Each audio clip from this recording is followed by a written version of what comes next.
ఆయన ఒకసారి ఒక చోట ప్రార్థన చేస్తూ ఉన్నాడు. ప్రార్థన ముగించిన తరువాత ఆయన శిష్యుల్లో ఒకడు, ప్రభు, యోహాను తన శిష్యులకు నేర్పినట్టుగా మాకు కూడా ప్రార్థన చేయడం నేర్పించు అని ఆయనను అడిగాడు.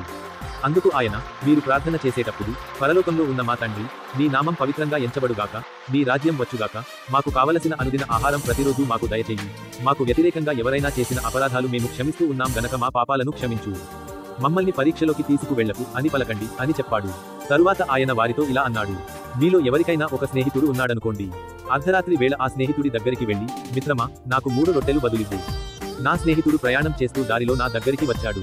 అతనికి పెట్టడానికి నా దగ్గర ఏమీ లేదు అని చెప్పారనుకోండి. అతడు లోపలే ఉండి, నన్ను తొందర పెట్టవద్దు, తలుపు వేసేశాను, చిన్న పిల్లలు నిద్రపోతున్నారు, నేను లేచి ఇవ్వలేను అని చెబుతాడా? మీరు తన స్నేహితుడని కాకపోయినా సిగ్గు విడిచి అదే పనిగా అడగడం వల్లనైనా లేచి కావలసినవన్నీ ఇస్తాడని మీకు చెబుతున్నాను. అలాగే మీరు కూడా దేవుణ్ణి అడగండి, ఆయన ఇస్తాడు. వెదకండి, మీకు దొరుకుతుంది. తలుపు తట్టండి, మీకు తెరుచుకుంటుంది. అడిగే ప్రతి వ్యక్తికి లభిస్తుంది. వెదికే వాడికి దొరుకుతుంది. తట్టేవాడికి తలుపు తెరుచుకుంటుందని మీకు చెబుతున్నాను. మీలో ఎవరైనా ఒక తండ్రి తన కొడుకు చేప కోసం అడిగితే చేపకు బదులుగా పామును ఇస్తాడా?